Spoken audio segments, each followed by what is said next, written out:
조선시대 중기의 일입니다. 강원도 산골 깊은 곳에 눈이 많이 내리는 작은 마을이 있었습니다. 험준한 산길을 한참 걸어야 닿을 수 있는 그야말로 세상의 끝과 같은 곳이었습니다. 봄에는 늦은 눈을 기다리고 여름에는 짧은 볕에 필사적으로 작물을 키우며 가을에는 서둘러 수확을 마치고 겨울이면 깊은 눈에 갇혀 숨을 죽이는 곳. 그것이 이 마을의 변함없는 삶이었습니다. 이 마을에서는 겨울이 오면 눈이 모든 것을 뒤덮어 이웃 마을과의 왕래조차 힘들게 되는 것이 일상이었습니다. 한번 눈이 내리기 시작하면 산길은 무릎까지, 때로는 허리까지 묻힐 정도였습니다. 사람들은 봄이 올 때까지 그저 끈기 있게 기다릴 뿐입니다. 그 마을 외딴 곳에 초가집 한 채가 있었습니다. 주위에는 다른 집도 없이 덩그러니 외롭게 서 있었습니다. 그곳에는 연화라는 이름의 젊은 여인이 단 혼자서 살고 있었습니다. 연화의 나이는 20이었습니다. 3년 전에 남편을 병으로 잃고 자식도 없이 친척도 없이 천혜고아의 신세였습니다. 남편의 이름은 만석이라 하였습니다. 상냥하고 부지런하여 가난하지만 둘이서 힘을 합쳐 살아가자고 맹세했던 사이였습니다. 하지만 지금으로부터 불과 2년 전 만석은 겨울 추위 속에서 곧불을 앓았습니다.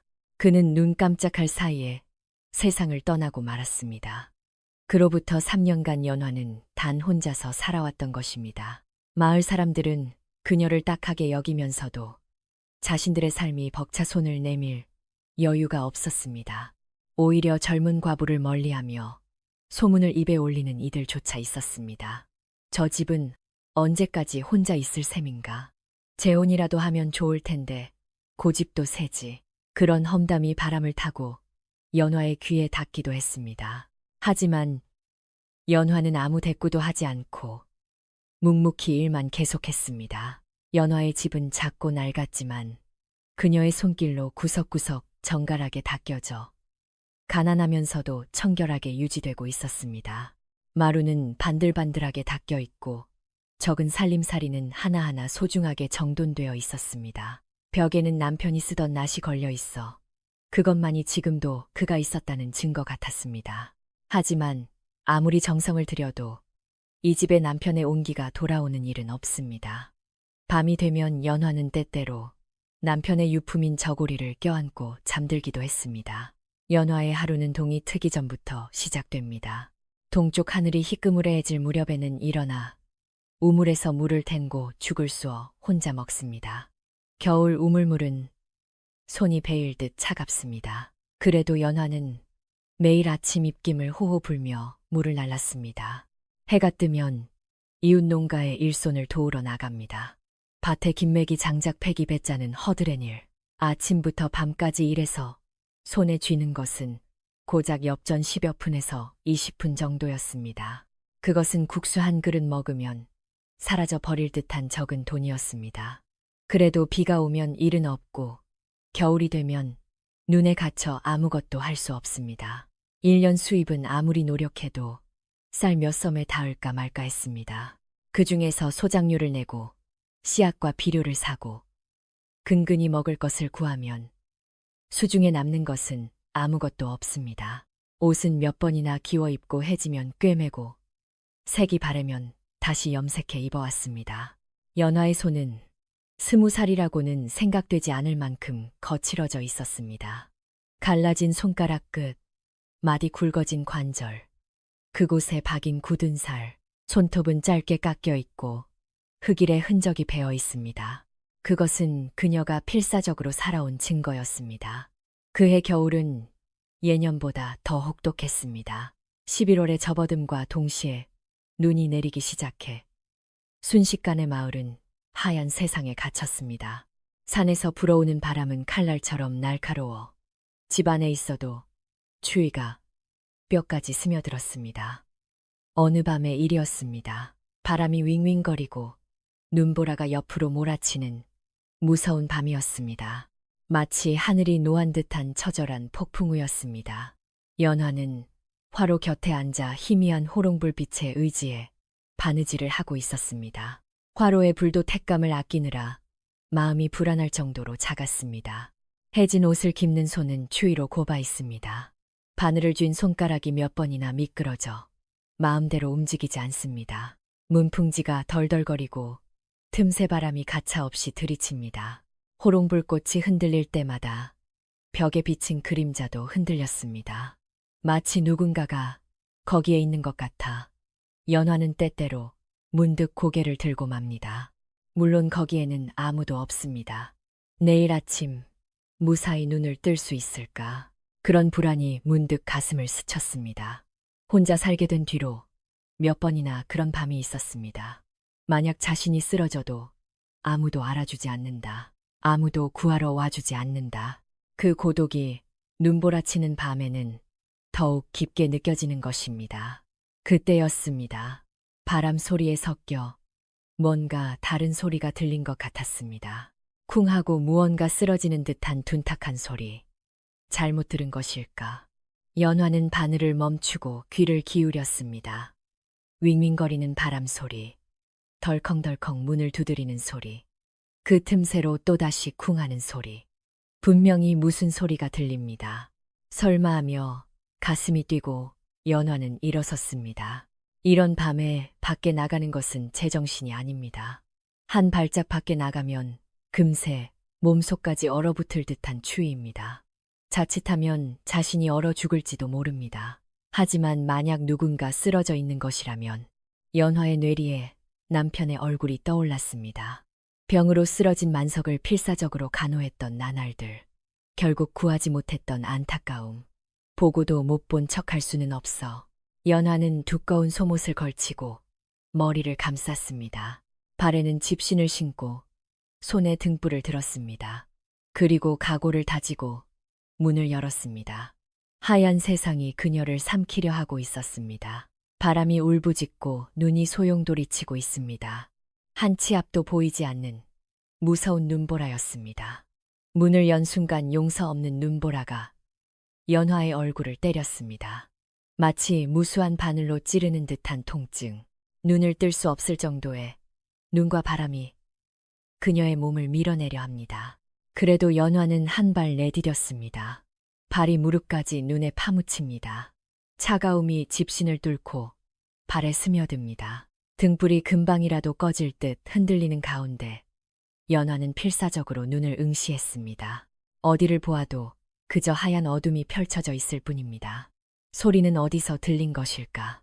연화는 귀를 기울이며 조금씩 앞으로 나아갔습니다. 그때 등불빛이 무언가를 비추었습니다. 집에서 10걸음 정도 떨어진 산길 옆에 검은 덩어리가 보였습니다. 처음에는 쓰러진 나무인가 생각했습니다. 하지만 자세히 보니 그것은 분명 사람의 형상을 하고 있었습니다. 연화는 숨을 삼켰습니다. 사람이다. 틀림없이 사람이 쓰러져 있어. 그녀는 눈을 헤치며 그 장소로 서둘렀습니다. 한 발 때릴 때마다 발이 눈에 잡힙니다.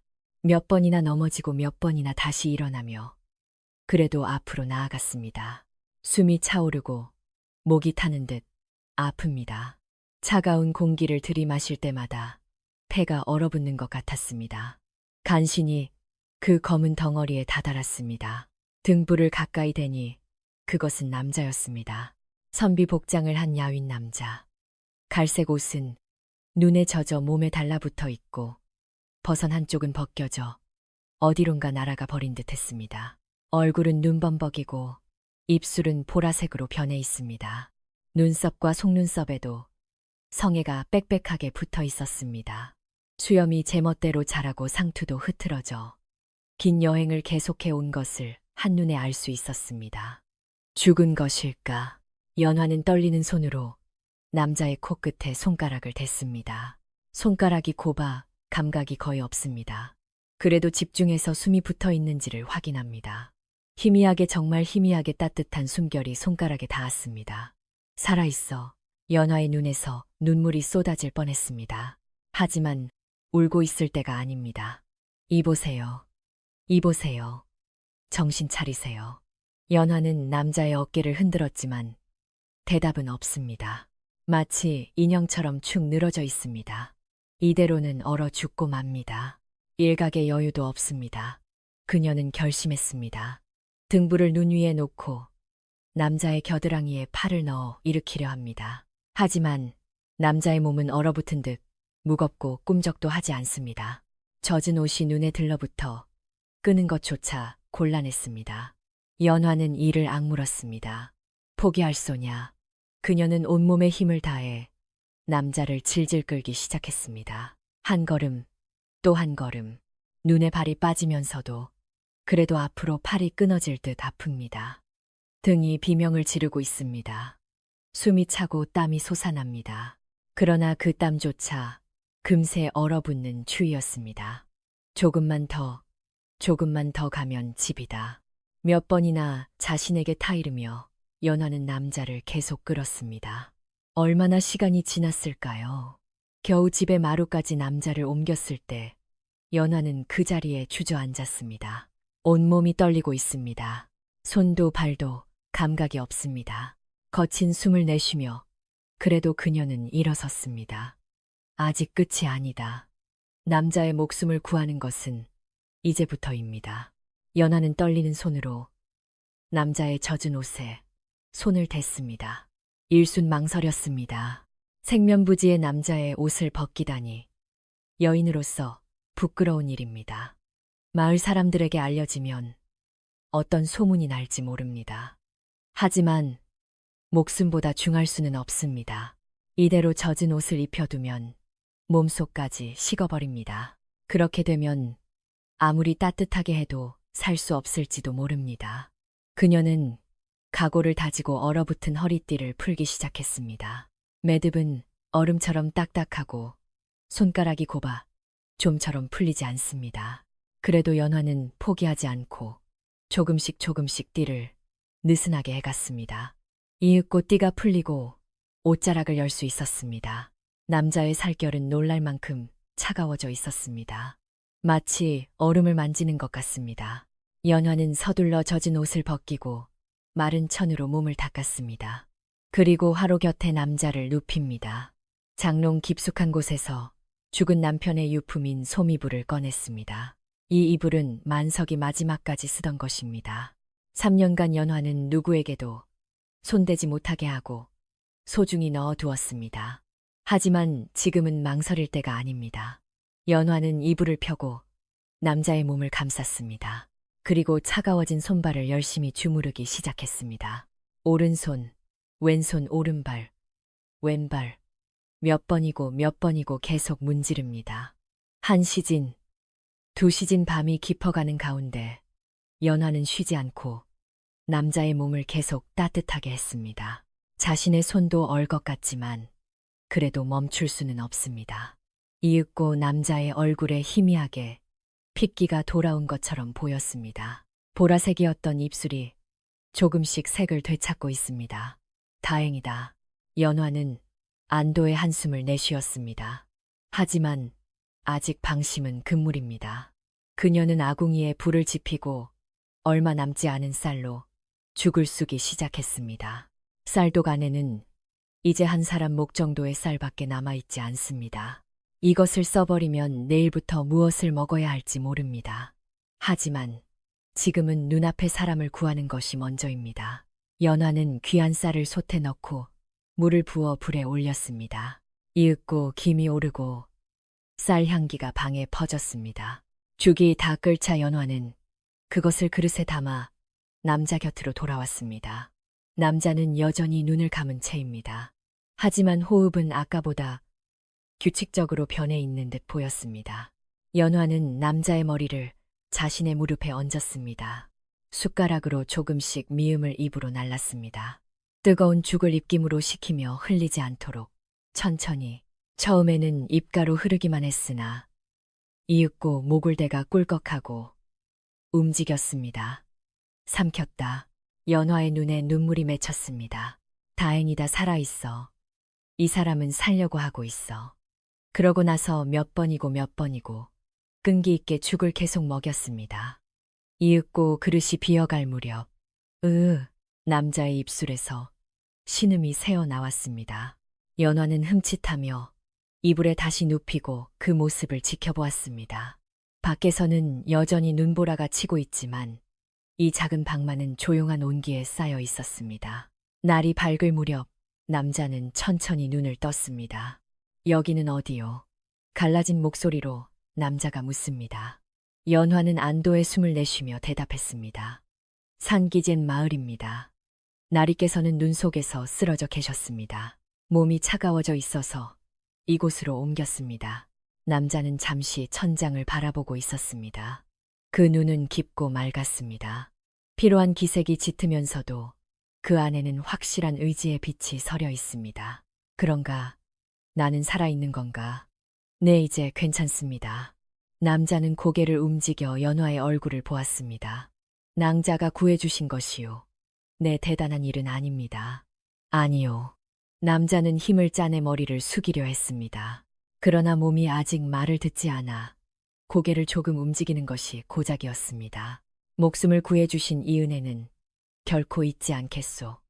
그 말에는 확실한 무게가 있었습니다. 그로부터 사흘이 지났습니다. 남자의 병세는 나날이 좋아져 갔습니다. 처음 이틀간은 거의 잠만 잤습니다. 가끔 깨어 물을 마시고 죽을 먹고 다시 잠에 빠진다. 그 반복이었습니다. 연화는 한시도 남자 곁을 떠나지 않고 열심히 간호했습니다.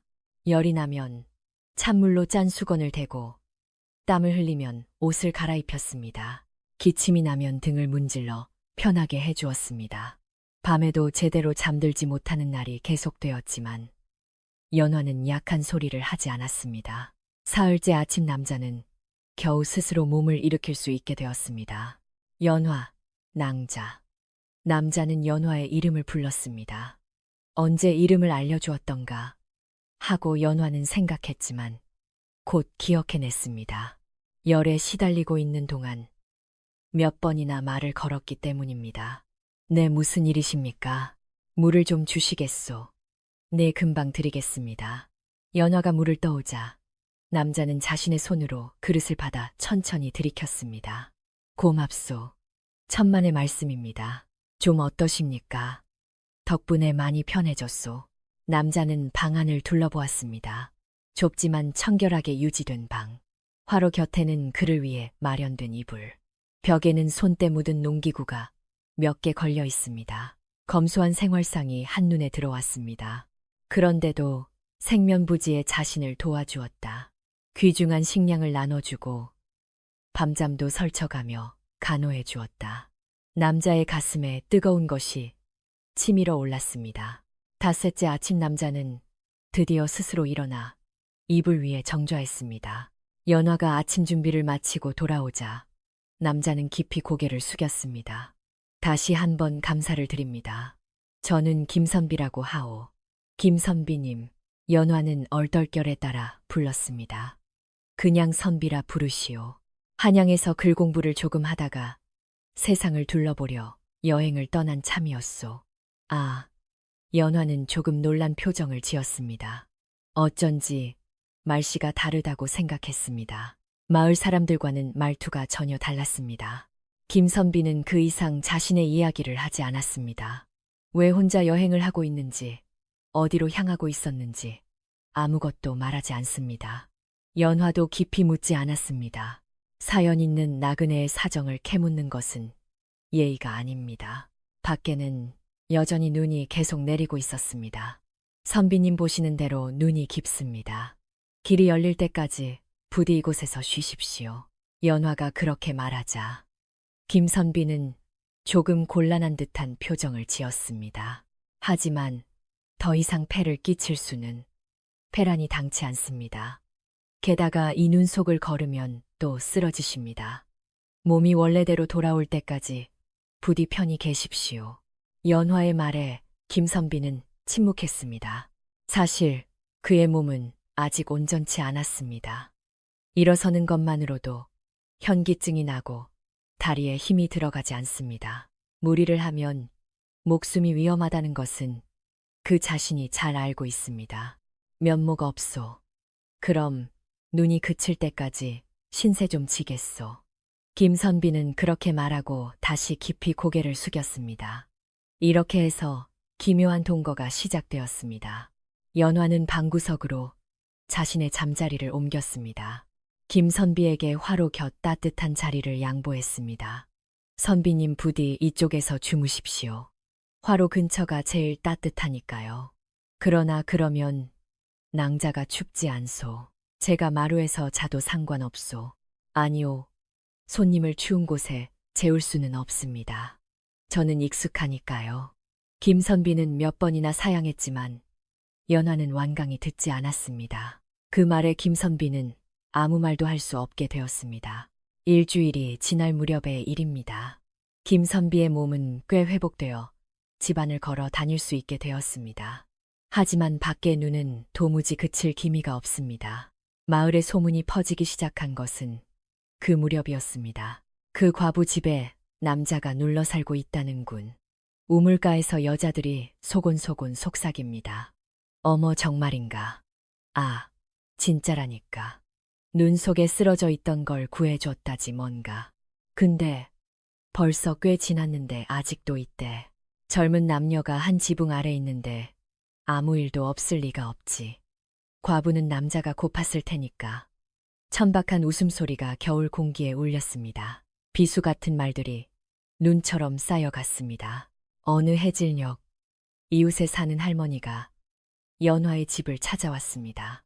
이 할머니는 연화가 어릴 적부터 알고 지내던 분입니다. 마을 사람들이 연화를 피하게 되어도 이 할머니만은 변함없이 말을 걸어주었습니다. 연화를 친딸처럼 예뻐해주는 마을의 유일한 내 편이었습니다. 연화야 잠깐 나오너라. 할머니는 연화를 부엌 구석으로 데려가 작은 목소리로 속삭였습니다.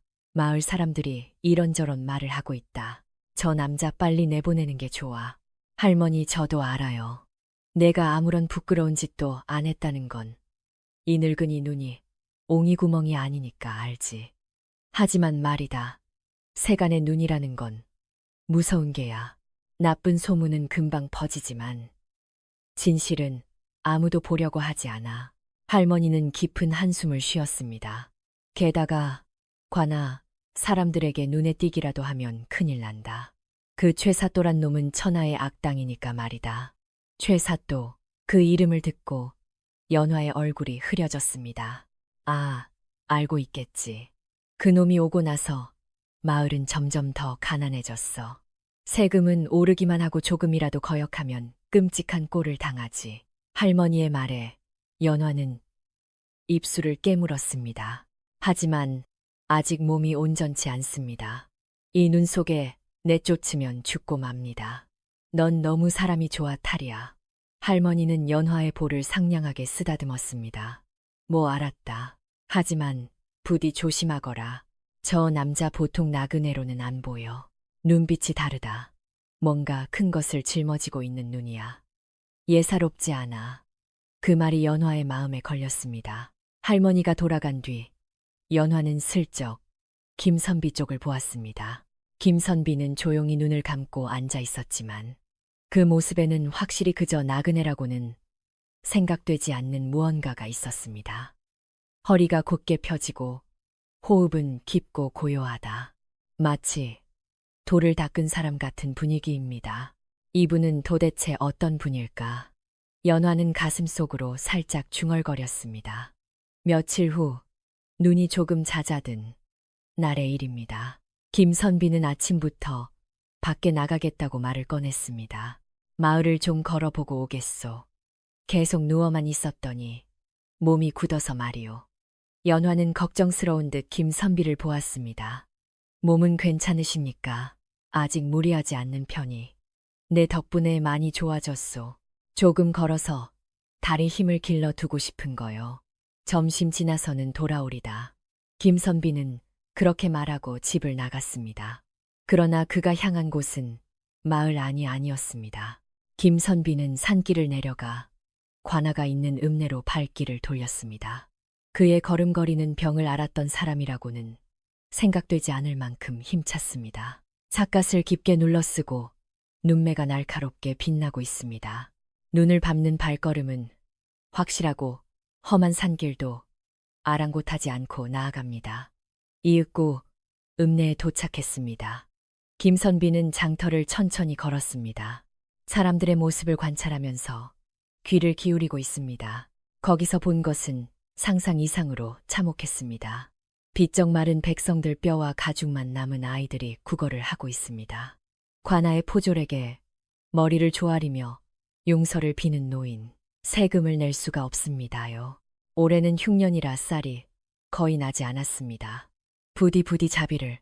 노인은 땅에 이마를 닿으며 애원하고 있었습니다. 닥쳐라, 이 게으름뱅이 놈아. 포졸은 노인을 발로 찼습니다. 못 내겠으면 딸을 팔든지 뭘 하든지 해라. 나라에서 정한 세금을 안 내겠다니 괘씸하기 짝이 없다. 노인은 진흙탕 속에서 울면서 계속 빌었지만 포졸들은 차갑게 비웃으며 자리를 떴습니다. 김선비의 눈이 일순 얼음처럼 차갑게 빛났습니다. 그가 품에서 작은 수첩을 꺼내 무언가를 적었습니다. 그러고 나서 관아 주위를 빙 돌며 창고의 모습을 살폈습니다. 마침 문이 열리고 안에서 관리가 나오는 참이었습니다. 그 틈에 김선비는 안을 엿보았습니다. 창고 안에는 쌀가마니가 산처럼 쌓여 있었습니다. 천장까지 닿을 듯한 쌀가마니들. 그뿐만이 아니었습니다. 엽전 괴짝도 빈틈없이 늘어서 있습니다. 흉작이라 쌀이 없다고 하면서 관아의 창고는 이토록 가득 차 있다. 백성들이 굶어 죽어가고 있는데 김선비는 조용히 하지만 확실한 분노를 가슴에 품고 마을로 돌아갔습니다. 그날 밤 연화와 김선비는 화로를 둘러싸고 저녁을 먹고 있었습니다. 조촐한 식사입니다. 묽은 죽과 짠지 조금. 그것이 두 사람 저녁의 전부였습니다.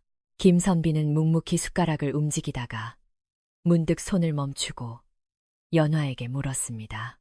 이 마을의 살림살이는 항상 이토록 힘드오. 연화는 조금 놀란 표정을 지었지만 조용히 대답했습니다. 요 몇 년은 특히 심합니다.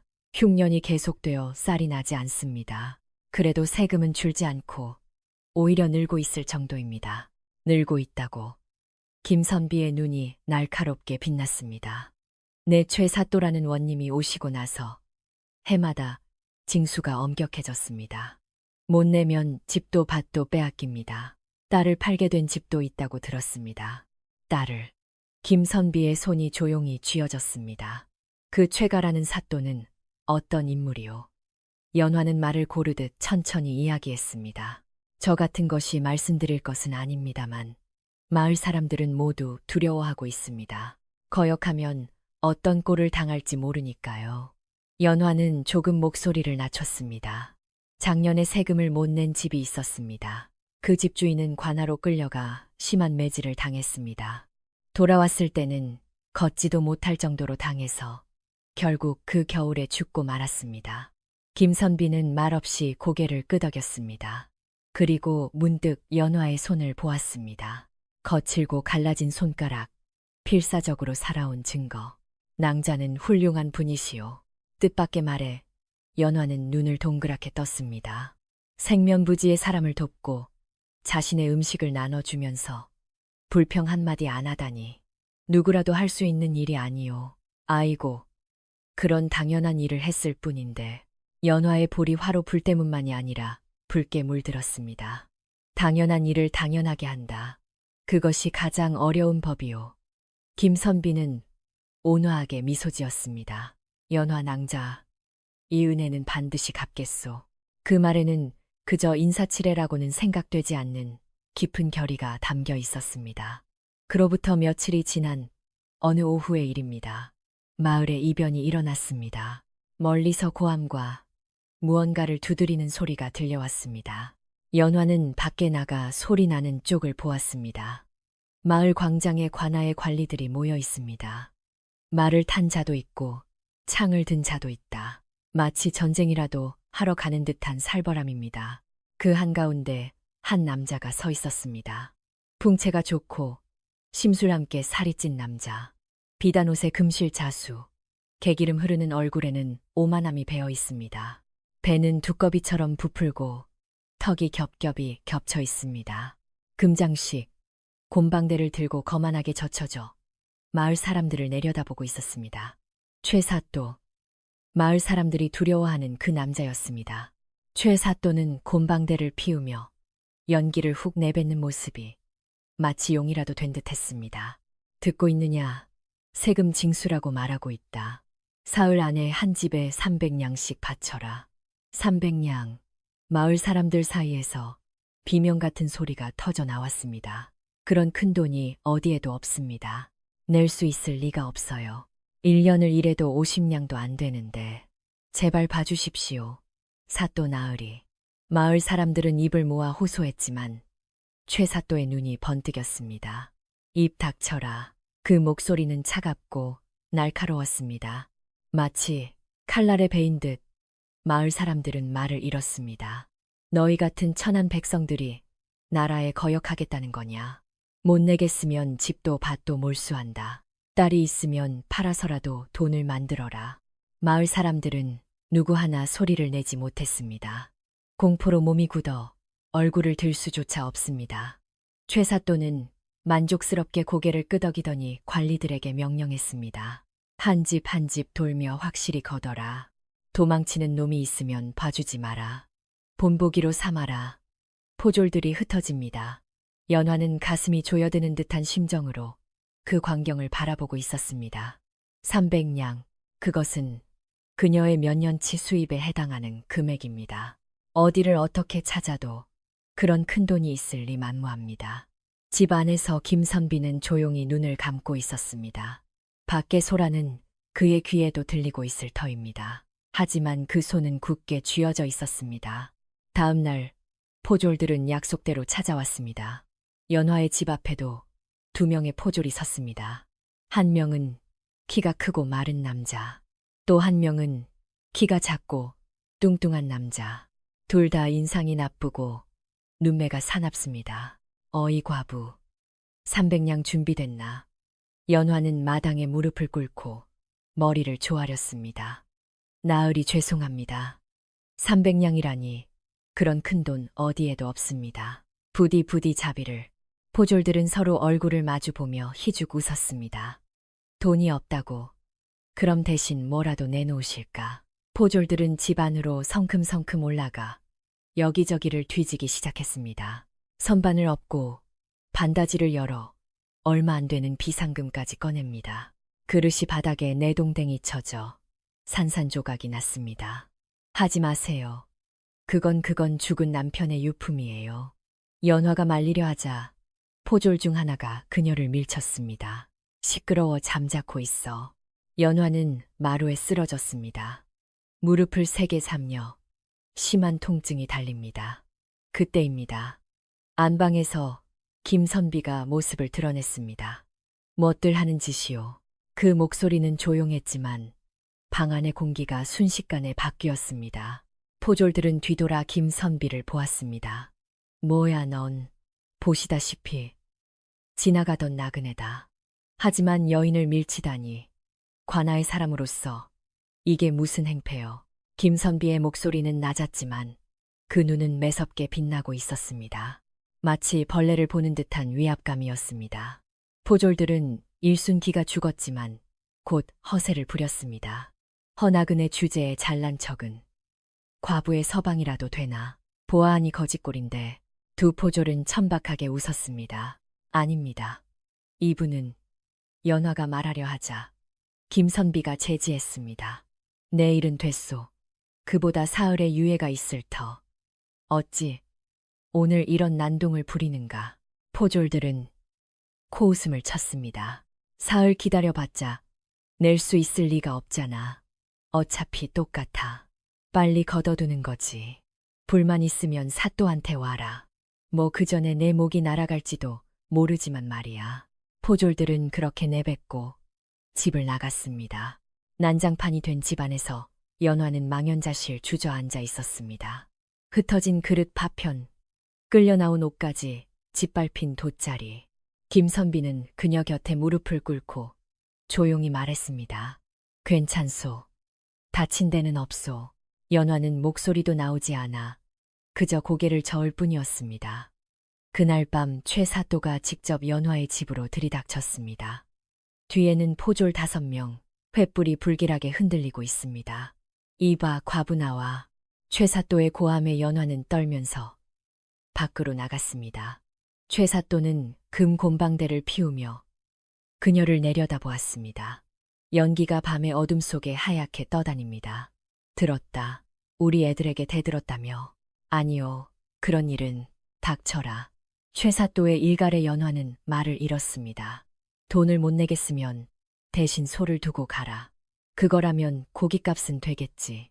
연화의 얼굴에서 핏기가 가셨습니다. 소는 남편이 남겨준 유일한 재산. 저게 없으면 봄에 밭을 갈 수도 없습니다. 논밭을 갈지 못하면 작물이 자라지 않는다. 작물이 없으면 살아갈 수 없다. 기다려 주십시오. 소를 뺏기면 저는 문을 열어라. 최사또는 차갑게 내뱉었습니다. 너 같은 천한 과부가 관에 거역하는 거냐. 소 한 마리로 끝나는 걸 고맙게 여겨. 본래라면 너 자신을 팔아넘겨도 시원치 않으니까 말이야. 포졸들이 외양간으로 향합니다. 아, 안 돼요. 연화는 포졸의 다리에 매달렸습니다. 부탁입니다. 소가 없으면 저는 살아갈 수 없습니다. 부디 자비를. 포졸은 그녀를 발로 찼습니다. 연화는 진흙 속에 쓰러져 그래도 일어나려 했습니다. 그때입니다. 멈추시오. 낮지만 힘 있는 목소리가 울렸습니다.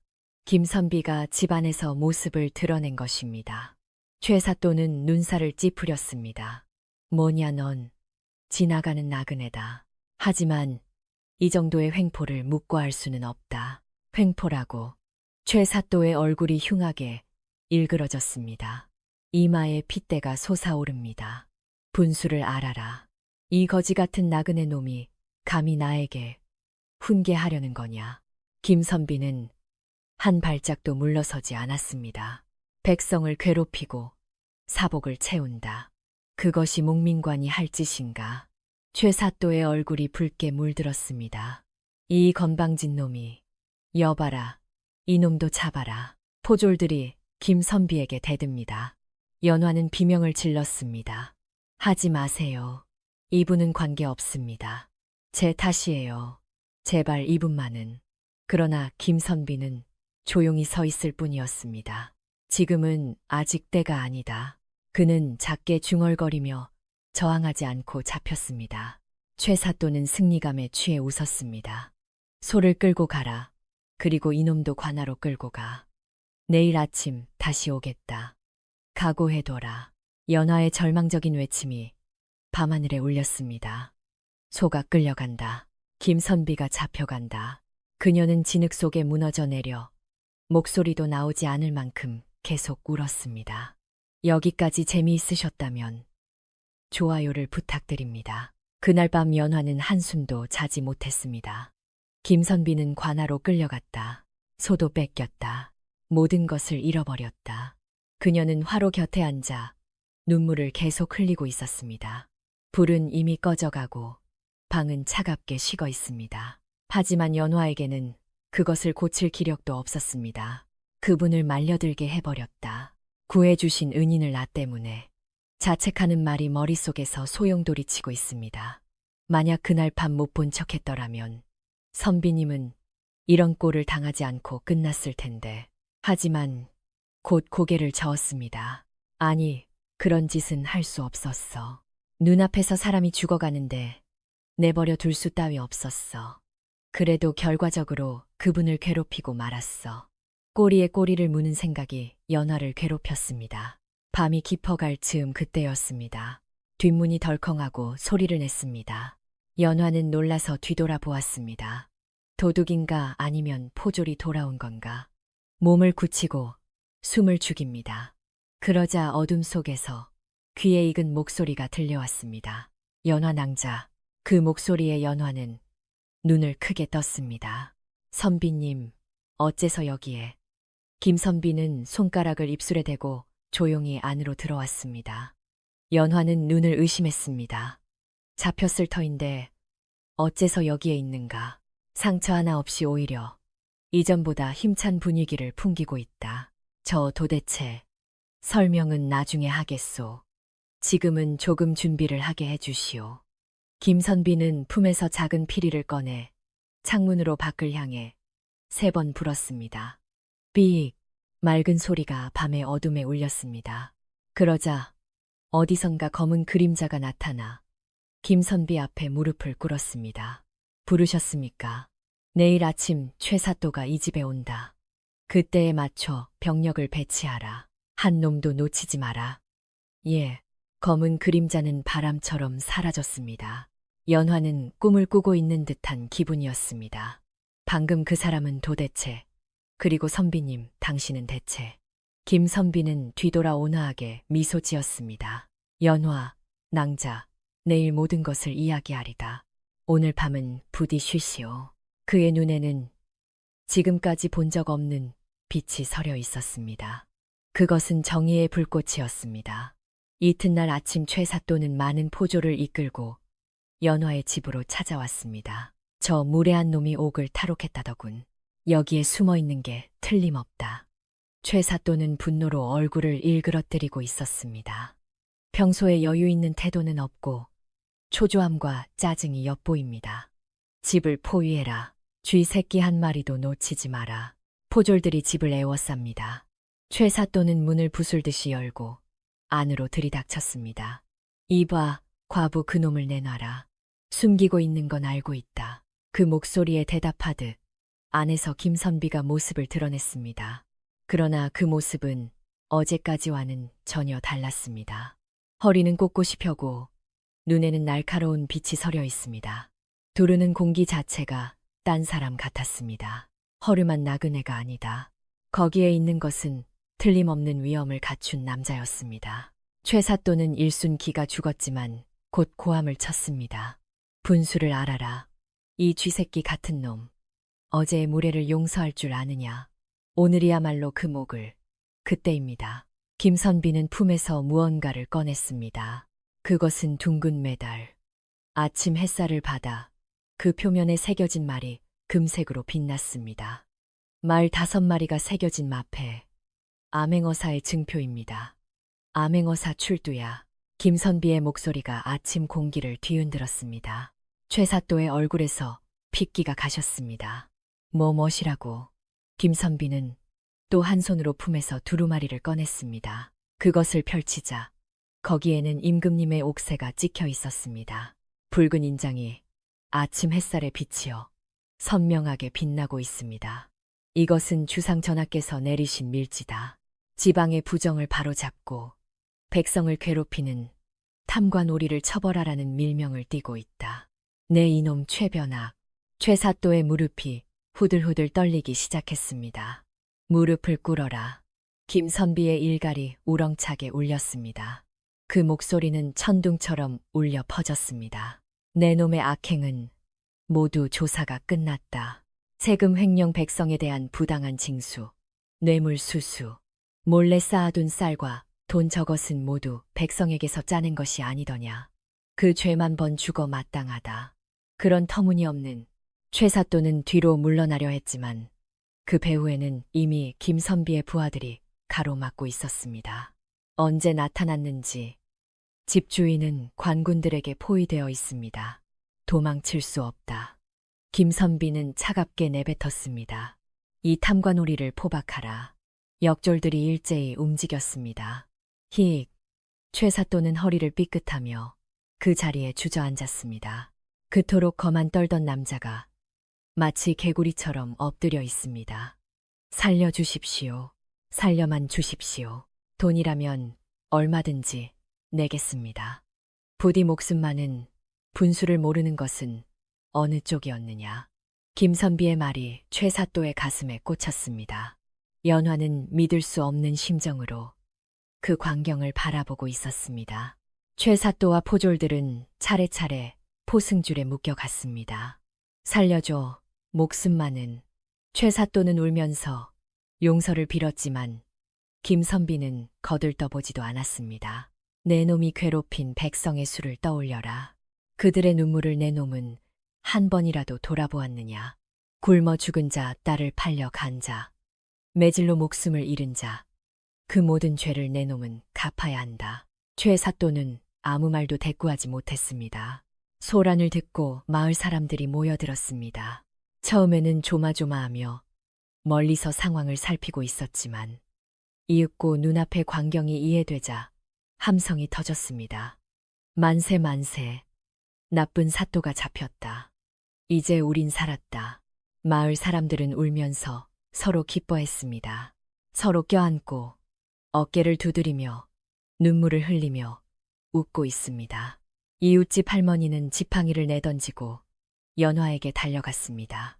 연화야, 연화야, 내가 구한 사람이 이렇게 큰 분이었다니. 할머니는 연화의 손을 잡고 눈물을 흘리고 있었습니다. 김선비는 마을 사람들을 향해 목소리를 높였습니다. 모두 들어라. 최가놈이 부정하게 축제한 쌀과 돈은 모두 몰수하여 백성에게 돌려주겠다. 또한 부당하게 징수된 세금은 면제한다.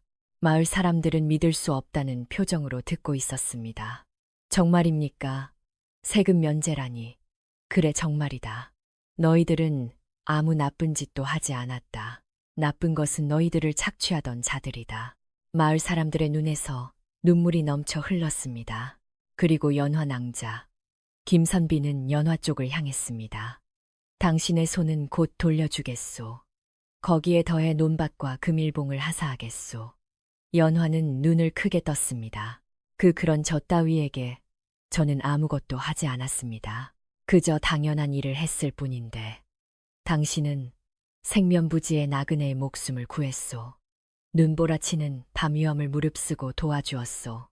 그 은혜에 보답하는 것은 당연한 일이오. 김선비는 깊이 머리를 숙였습니다. 마을 사람들은 그 광경을 보고 더욱 큰 함성을 질렀습니다. 그로부터 며칠이 지났습니다. 최 사또와 나쁜 관리들은 한양으로 압송되어 엄한 처벌을 받게 되었습니다. 대신 청렴한 새 사또가 부임하여 마을에는 평화가 찾아왔습니다. 연화에게는 약속대로 소가 돌아오고 밭과 돈이 전달되었습니다. 평생 걸려도 다 쓰지 못할 정도의 재산입니다. 하지만 연화의 마음은 개운치 않았습니다. 김선비가 떠날 날이 다가오고 있었기 때문입니다. 아침 김선비는 채비를 마치고 연화 앞에 섰습니다. 오랫동안 신세 많이 졌소. 슬슬 떠나야겠소. 아직 찾아가지 않으면 안 되는 곳들이 있어서 말이오. 연화는 눈물을 참으며 고개를 끄덕였습니다. 부디 무사하시길. 김선비는 상냥하게 미소 지었습니다. 연화 낭자, 당신 덕분에 나는 목숨을 건졌소. 그 눈보라치는 밤, 당신이 발견해 주지 않았다면 나는 지금 여기에 없소. 그리고 이 마을에서 소중한 것을 배웠소. 소중한 것이요. 그렇소.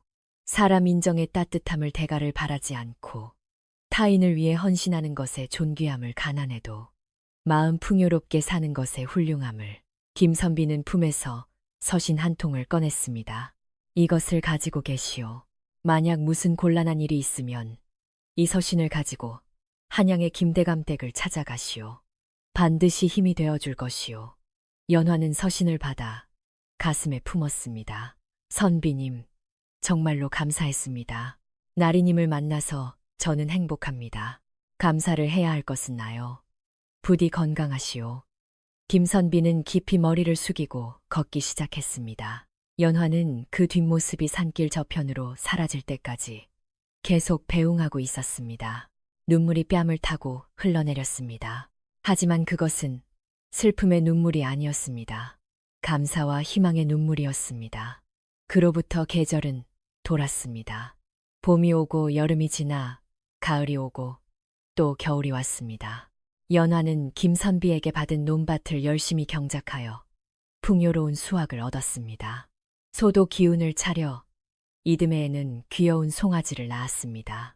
연화는 그 송아지에게 설이라는 이름을 붙였습니다. 그 눈보라 치는 밤을 잊지 않도록이라는 소원을 담아서 그녀는 결코 사치하지 않고 곤란한 마을 사람들을 돕는 일에 재물을 썼습니다. 굶주린 아이에게는 음식을, 병든 자에게는 약을, 곤궁한 집에는 쌀을. 마을 사람들은 연화를 살아있는 부처님이라 부르며 공경했습니다. 이웃집 할머니는 눈물을 흘리며 말했습니다. 연화야, 너는 정말 훌륭한 사람이 되었구나. 죽은 만석이도 저승에서 기뻐하고 있을 게다.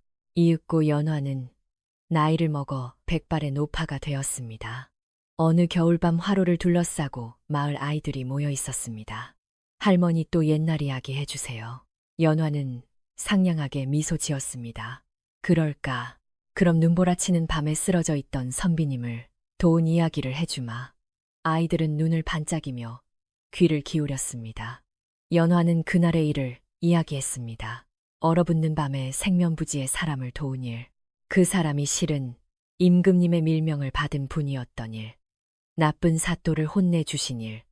아이들은 손에 땀을 쥐며 듣고 있었습니다.